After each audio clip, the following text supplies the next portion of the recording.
왜 나는 늘 비슷한 사람을 사랑하게 될까?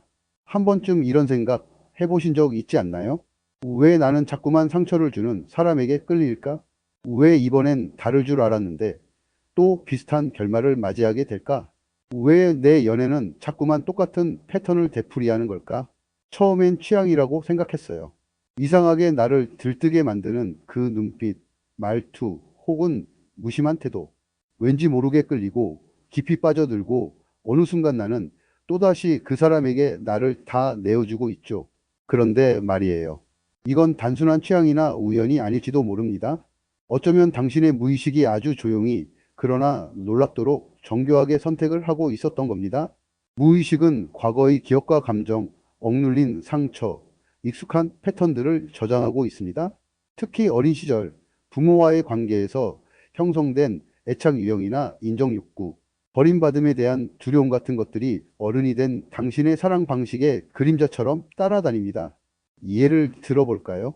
어릴 적 무관심하거나 예측 불가능한 부모 밑에서 자란 사람은 어쩌면 사랑을 얻어내야 하는 것, 불안하게 유지되는 것으로 인식하게 됩니다. 그리고 이런 인식은 무의식 속 깊은 곳에 자리 잡고 나도 모르게 비슷한 감정을 반복하게 해줄 사람을 향해 걸어가게 만듭니다. 그러니까 지금의 당신이 반복해서 끌리는 그 사람들은 사실 과거의 감정, 상처, 해결되지 않은 마음이 반복을 통해 완성되기를 바라는 무의식의 메시지일 수 있어요. 그들은 당신에게 고통을 주는 동시에 당신이 진짜 자신을 마주하도록 돕는 거울일지도 모릅니다. 그렇다면 질문은 달라져야 합니다. 왜 나는 이런 사람을 좋아할까? 가 아니라 무엇이 내 안에 이런 사람을 부르고 있는 걸까? 그 질문에 진지하게 답할 수 있을 때 비로소 당신은 반복의 고리를 끊고 새로운 사랑의 방식으로 나아갈 수 있을 거예요. 무의식은 선택을 가장한 방향성이다. 사람들은 흔히 이렇게 말합니다. 나는 내 인생을 내가 선택하며 살아가고 있어요. 우리는 스스로 생각하죠. 이 직장을 내가 선택했고, 이 사람과의 연애도 내가 원해서 시작했고, 이 친구들, 이 도시, 이 라이프 스타일 모두 나의 의지와 선택으로 이루어진 결과라고. 하지만 정말 그럴까요?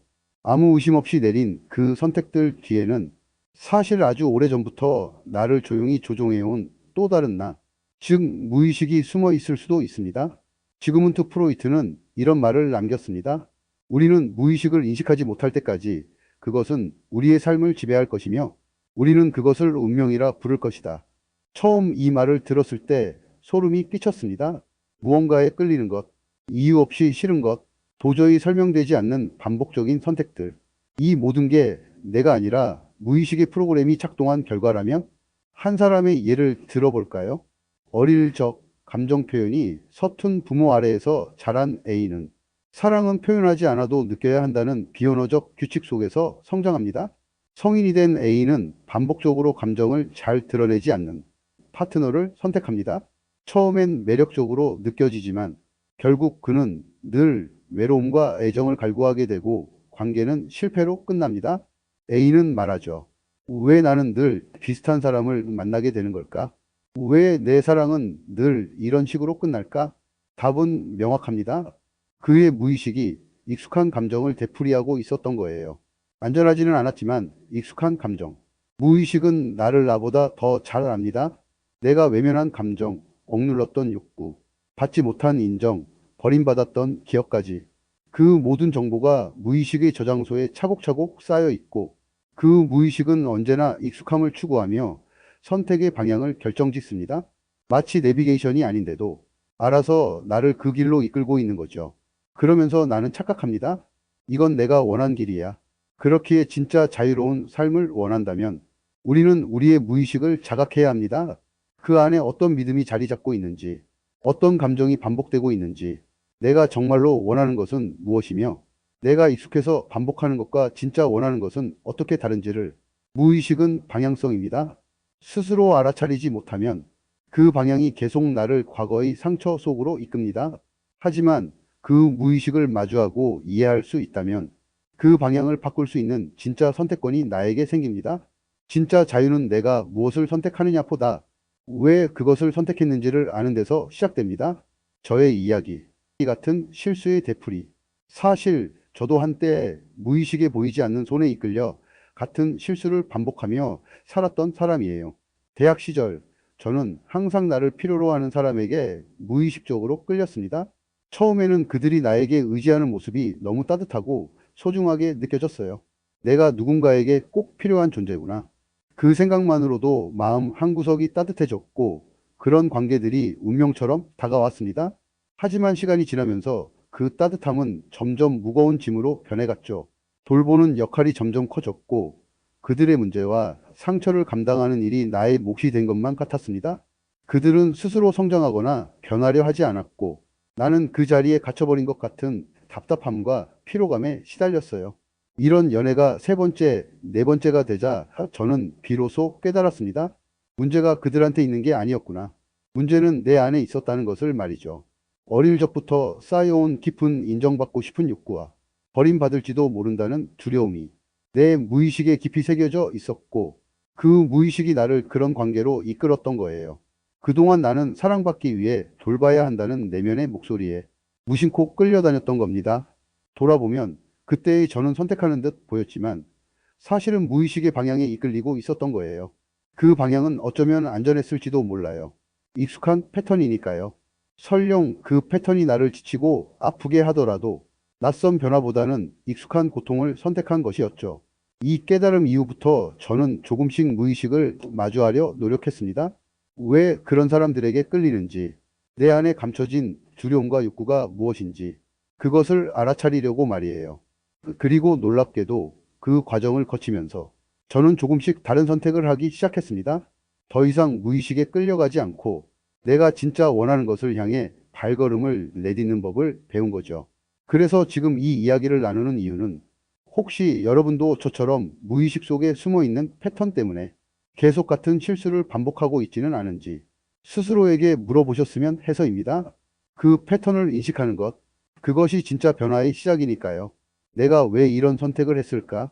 그 질문이 바로 무의식의 벽을 깨고 나가는 첫걸음입니다. 필요하다면 저와 함께 무의식을 탐험하는 여정을 시작해 볼까요? 그 여정에서 진짜 나를 만나고 더 자유로운 삶을 살 수 있을 테니까요.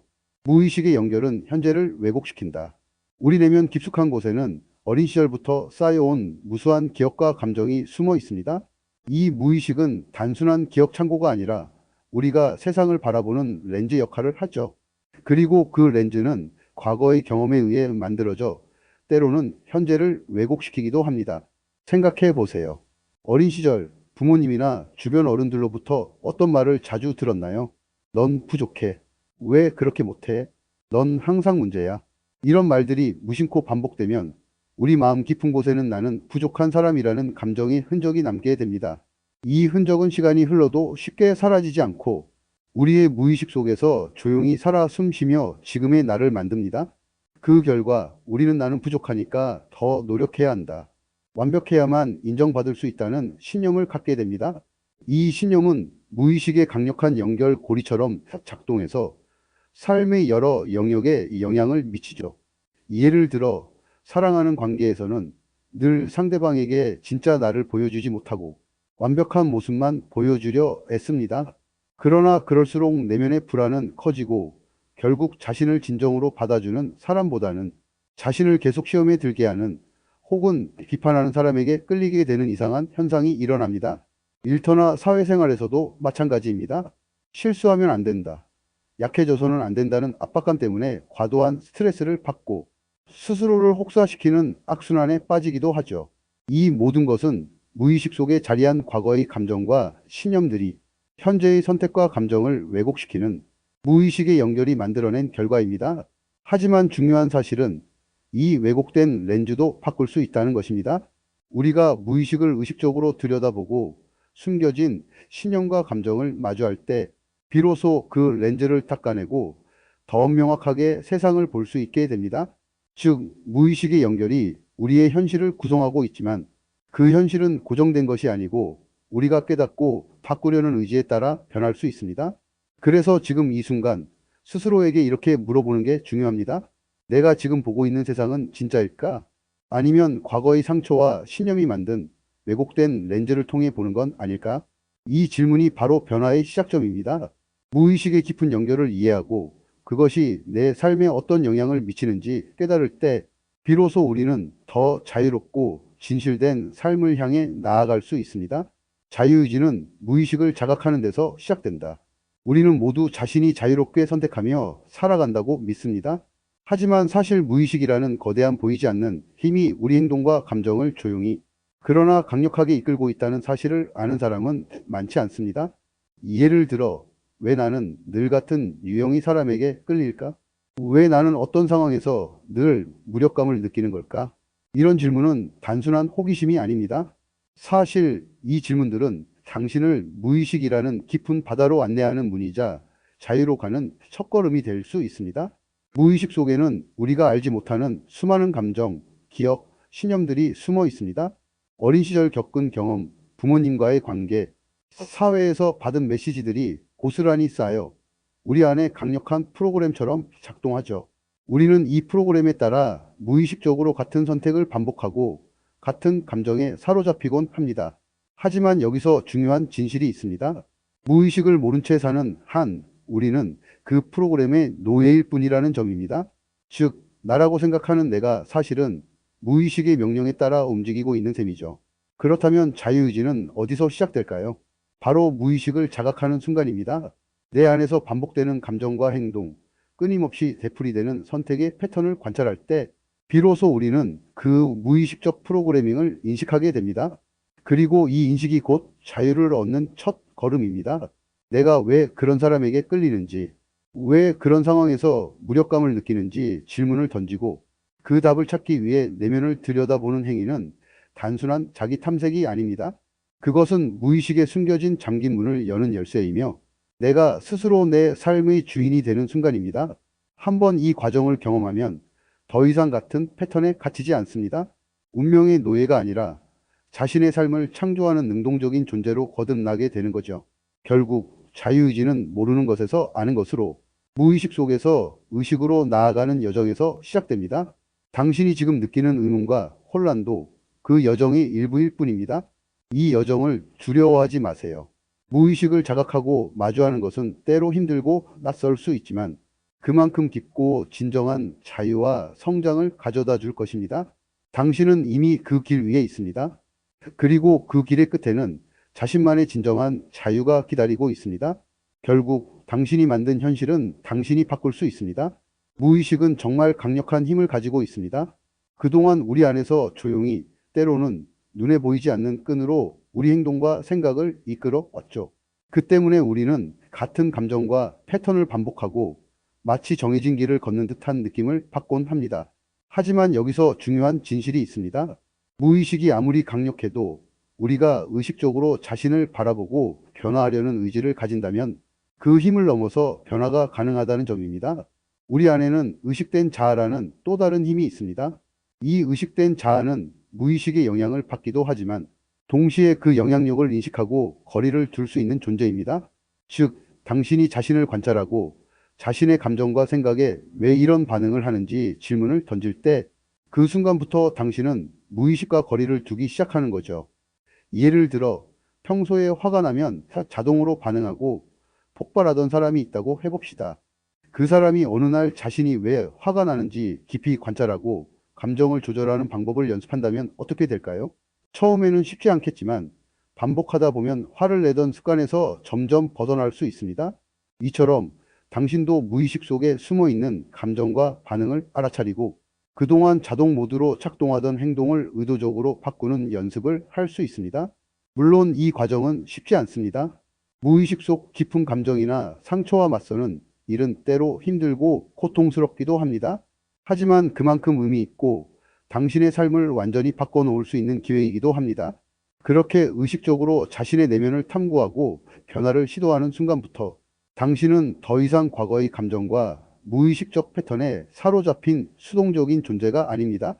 당신 자신이 삶의 주인이 되어 새로운 현실을 창조하는 진정한 창조자가 되는 것입니다.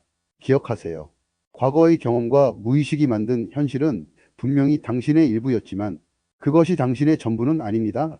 지금 이 순간부터 당신은 자신의 선택과 반응을 통해 원하는 삶과 현실을 새롭게 만들어갈 수 있습니다. 그 길은 쉽지 않을지 몰라도 확실히 당신에게 진정한 자유와 성장, 그리고 행복을 가져다 줄 것입니다. 당신은 이미 그 힘을 가지고 있습니다. 그 힘을 믿고 스스로의 삶을 능동적으로 만들어 가세요. 그게 바로 당신이 만들어가는 진짜 현실입니다. 마지막으로 당신에게 아주 중요한 질문을 드리고 싶어요.